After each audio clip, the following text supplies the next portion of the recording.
زندگی کا کوئی بھی معاملہ جب ان کے سامنے آتا ہے، یہ اس کتاب کی روشنی میں اس کو دیکھتے ہیں کہ ہمارے رب نے ہماری کیا رہنمائی فرمائی ہے اس کام کے حوالے سے۔ چونکہ یہ قرآن کریم قیامت تک آنے والے انسانوں کو ایک نمونہ دیا گیا کہ تم نے زندگی کس طرح گزارنی ہے۔ اس کتاب کے اندر تمام لوگوں کو وہ احکام دیے گئے، اور پھر رحمت دو عالم صلی اللہ علیہ وسلم نے اس قرآن کریم کے اوپر امت کو عمل کر کے دکھایا، اور آپ صلی اللہ علیہ وسلم قرآن کریم کی عملی تفسیر ہیں۔ حضرت عائشہ صدیقہ رضی اللہ تعالی عنہا سے کسی نے پوچھا کہ رحمت دو عالم صلی اللہ علیہ وسلم کے اخلاق کیا ہیں؟ حضرت عائشہ صدیقہ رضی اللہ تعالی عنہا نے فرمایا، کیا قرآن کریم نہیں پڑھتے ہو؟ خلقہ القرآن۔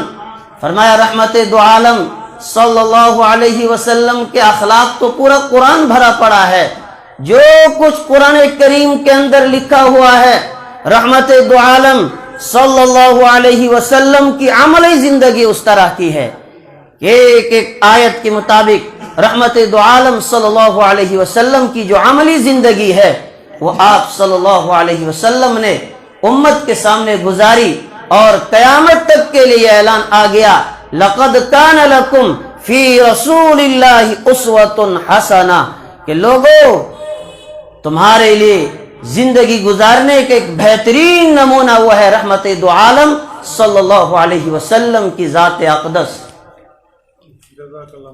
بتایا گیا کہ یہ کتاب ہر ایک کو نہیں ملتی، جس کا انتخاب ہو جائے رب العالمین کے یہاں سے اس کو اس کتاب کا وارث بنایا جاتا ہے، اور پھر ان لوگوں کے اوپر کوئی ذمہ داریاں عائد کر دی جاتی ہیں۔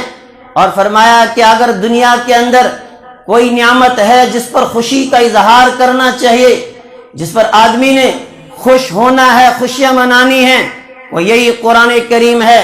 اور قرآن کریم کے اندر اللہ رب العالمین نے اس نعمت کے ملنے پر خوشی منانے کا حکم دیا ہے، اور اعلان کر دیا، یا ایھا الناس، اور ساری دنیا کے لوگوں، چاہے تم مشرق میں رہنے والے ہوں، چاہے تم مغرب میں رہنے والے ہوں، شمال میں جنوب میں، تم کالے ہو یا گورے، قد جاءتکم موعظۃ من ربکم، یقیناً تمہارے پاس تمہارے رب کی طرف سے ایک نصیحت نامہ آ چکا ہے۔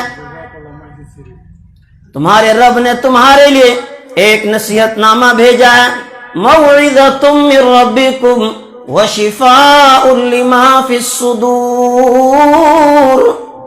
اس نصیحت نامے کے اندر تمہارے دلوں کی بیماریوں کا بھی علاج ہے، تمہارے دلوں کے اندر کینہ ہے، تمہارے دلوں کے اندر حسد کی بیماری ہے، تمہارے دلوں کے اندر بغض کی بیماری ہے، تمہارے دلوں کے اندر عداوت کی بیماری ہے، تمہارے دلوں کے اندر نفاق کی بیماری ہے، تمہارے دلوں کے اندر کفر اور شرک کی بیماریاں ہیں۔ فرمایا ان تمام بیماریوں کا علاج ہم نے اس قرآن کریم کے اندر رکھا ہے، شفاء لما فی الصدور۔ فرمایا تمہارے دلوں کو اس سے شفا ملے گی۔ اور ترتیب بھی قرآن کریم کی اس آیت کے الفاظ پر جب آپ غور کریں گے، کیا ترتیب پروردگار نے بیان فرمائی۔ آگے دو لفظ اور فرمائے، وَہُدًى، فرمایا یہ ہدایت بھی ہے، وَرَحْمَةٌ لِّلْمُؤْمِنِينَ، ایمان والوں کے لیے یہ رحمت ہے۔ فرمایا سب سے پہلے نصیحت کرتے ہیں، نصیحت کرنے کے بعد دل تھوڑے سے نرم ہو گئے۔ قرآن کریم جب بھی کہیں نصیحت کر رہا ہے، انسان کا دل تھوڑا نرم ہوا، دل نرم ہونے کے بعد فرمایا وَشِفَاءٌ لِّمَا فِي الصُّدُورِ، اب جو دلوں کے اندر بیماریاں تھی، جب دل نرم ہو گیا، زرخیز ہو گیا، اب فرمایا قرآن کریم اپنا علاج کرنا شروع کر دیتا ہے، اور اندر سے ان بیماریوں کو باہر نکالتا ہے، چاہے وہ کفر کی بیماری ہو، شرک کی بیماری ہو، بدعات کی بیماریاں ہوں، اسی طرح طرح طرح کے خرافات، کینہ، حسد، بغض، ان تمام بیماریوں کو یہ قرآن کریم انسان کے اندر سے باہر کر دیتا ہے۔ جب دل صاف ہو گئے فرمایا وہدن، پھر یہ ہدایت پا جاتے ہیں. جب ہدایت پالی، ہدایت پر آ گئے، اب انہی ایمان والوں کے لیے یہ قرآن کریم رحمت بن جاتا ہے. رحمت للمؤمنین، اور آگے اعلان کر دیا قل بفضل اللہ وبرحمتہ، فرمائیے انسان کو یوں ہی نہیں ملتا ہے، آپ کہہ دیجئے بفضل اللہ وبرحمتہ، اللہ کے فضل اور اس کی مہربانی، اس کی رحمت سے تم کو یہ کتاب مل گئی. فَلْيَفْرَحُوا، چاہے کہ وہ خوشیاں منائیں، هُوَ خَيْرٌ مِّمَّا يَجْمَعُونَ، فرمائیے بہتر ہے اس چیز سے جس کو دنیا والے جمع کر رہے ہیں. لوگوں کے پاس دنیا کا سارا مال و متاع ہے، دنیا کی ساری جاگیریں انہوں نے اکٹھی کر لی، ساری دولتیں ان کے پاس ہیں. اللہ کہہ رہا ہے میرے بندو، اگر تمہیں قرآن کی عظیم دولت مل گئی، اس عظیم دولت کے سامنے وہ ساری چیزیں ہیچ ہیں، ان کی کوئی بھی اہمیت، کوئی حیثیت ہے نہیں. اگر تم نے خوشی منانی ہے کسی نعمت پر تو قرآن کے ملنے پر خوشیاں مناؤ. اگر تمہیں قرآن پڑھنا آ گیا اس پر خوشی کا اظہار کرو، قرآن سمجھنا تمہیں آ گیا اس پر خوشی کا اظہار کرو. تمہارے بچے نے قرآن پڑھ لیا، وہ حافظ قرآن بن گیا، فرمایا یہ موقع ہے خوشی منانے کا، اس پر تم خوشی مناؤ کہ رب العالمین نے اپنی عظیم نعمت سے ہمیں سرفراز فرمایا ہے. فَلْيَفْرَحُوا، اللہ کہہ رہا ہے میرے بندوں کو چاہے کہ وہ خوشیاں منائیں. هُوَ خَيْرٌ مِّمَّا يَجْمَعُونَ، فرمایا اس لیے کہ یہ قرآن کریم دنیا کی تمام دولتوں سے بہتر چیز ہے. جو کچھ لوگ اکٹھے کر رہے ہیں ان سب سے بہتر اگر جمع کرنے کی کوئی چیز ہے فرمایا یہ قرآن کریم ہے. انسان کو بادشاہت مل گئی، کوئی وزیر بن گیا، کسی کو سلطنت مل گئی، کسی کو جاگیر مل گئی، فرمایا بادشاہ ہے، مر گیا تو بادشاہت انسان کی یہیں رہ جائے گی. وزیر تھا، مر گیا وزارتیں یہیں رہ جائیں گی. سلطان تھا، سلطنتیں یہیں رہ جائیں گی، کوئی چیز ساتھ جانے والی نہیں. جاگیردار تھا، فرمایا جاگیر یہیں پر چھوڑ کر جا رہا ہے، ساتھ اگر جانے والی کوئی چیز. اللہ کہہ رہا یہ قرآن کریم تمہارے ساتھ جائے گا، یہ قبر کی وحشت کو تمہاری دور کر دے گا. سورہ ملک کی تلاوت کرو گے، فرمایا قبر میں تمہاری وحشت کو یہ دور کر دے گی. یہ قرآن کریم تمہارے لیے مونس بن جائے گا، قبر کی خوفناکی سے تمہیں نجات دلائے گا. صرف یہیں پر نہیں، فرمایا محشر کے میدان میں بھی یہ قرآن کریم تمہارے ساتھ رہے گا. پل صراط سے جب گزرو گے تب بھی یہ قرآن کریم تمہارے ساتھ رہے گا. جب جنت میں پہنچو گے فرمایا وہاں رب العالمین اپنی آواز میں تم کو قرآن کریم کی تلاوت کر کے سنائیں گے. فرمایا یہ قرآن جو دنیا میں بھی تمہارے ساتھ، یہ قرآن جو تمہیں قبر میں بھی ساتھ رہے گا، یہی قرآن جو محشر کے میدان میں بھی تمہیں ساتھ رہے گا، جہاں سارے تمہارا ساتھ چھوڑ دیں گے لیکن یہ قرآن تمہارا ساتھ نہیں چھوڑے گا. قبر میں دفن ہو گیا، عذاب کے فرشتے آ گئے، سورہ ملک آ کر کھڑی ہو گئی، باری تعالیٰ اس تیرے بندے نے روزانہ میری تلاوت کی ہے، یا تو اس کو آج عذاب ہٹا دے یا مجھے اپنے قرآن سے الگ کر دے. اللہ تبارک و تعالی اس قرآن کی سفارش اس بندے کے حق میں قبر کے اندر بھی قبول فرمائے گا، اور پھر محشر کے میدان میں بھی اس بندے کے حق میں اللہ رب العالمین قرآن کریم کی سفارش کو قبول فرمائیں گے. لیکن میرے ایمانی بھائیوں، ہم نے اس قرآن کریم کے ساتھ کتنا ظلم کیا، ہم نے اس قرآن کریم کے ساتھ کتنی بڑی زیادتی کی کہ ہمارے اندر اس قرآن کریم کی کوئی اہمیت ہی نہیں رہی. دنیا کی دوسری کتابوں کی اہمیت ہمارے دلوں کے اندر آ گئی. ان کتابوں کو پڑھنے کے لیے لاکھوں روپے ہم نے خرچ کر دیے، اگر ہم نے پڑھا نہیں کسی کتاب کو، وہ قرآن کریم ہے جس کو ہم نے اپنے تاکوں کے اندر سجائے رکھا، جس کو ہم نے غلاف چڑھا دیا اور پھر بیچ بیچ میں اتار کر اس دھول کو صاف کرتے رہے، لیکن قرآن کریم کو کھولنے کی کبھی ہمیں نوبت ہی نہ آئی، کھولا ہی نہیں کبھی اس قرآن کریم کو۔ جب اتنا بڑا ظلم ہم نے اس قرآن کریم کے ساتھ کیا، پھر اللہ رب العالمین کی مار آ گئی۔ حالانکہ اللہ تبارک و تعالی نے قرآن کریم کے اندر اعلان کر دیا تھا، ان ھذا القرآن یہدی للتی ہی اقوم۔ او لوگو، اگر صراط مستقیم پر چلنا چاہتے ہو، ہدایت کا راستہ اختیار کرنا چاہتے ہو، قرآن کریم یہ وہ کتاب ہے جو تمہیں بالکل سیدھے راستے پر لے جائے گی۔ یہ قرآن کریم تمہیں بھٹکنے نہیں دے گا۔ اور رحمت دو عالم صلی اللہ علیہ وسلم فرمایا، ترکت فیکم امرین، او لوگوں میں دنیا چھوڑ کر جا رہا ہوں، تمہارے بیچ میں دو چیزیں چھوڑ کر جا رہا ہوں، جب تک ان چیزوں کو مضبوطی سے تھامے رکھو گے، فرمایا دنیا کی کوئی طاقت تمہیں گمراہ کر ہی نہیں سکتی ہے۔ کتاب اللہ و سنتی، ایک تو اللہ کی کتاب تمہیں دے کر جا رہا ہوں، ایک اپنی سنت تمہیں دے کر جا رہا ہوں۔ جب تک میری کتاب کے ساتھ تمہارا رشتہ رہے گا، جب تک میری سنت کے ساتھ تمہارا رشتہ رہے گا، دنیا کی کوئی طاقت تمہیں گمراہ کر ہی نہیں سکتی ہے۔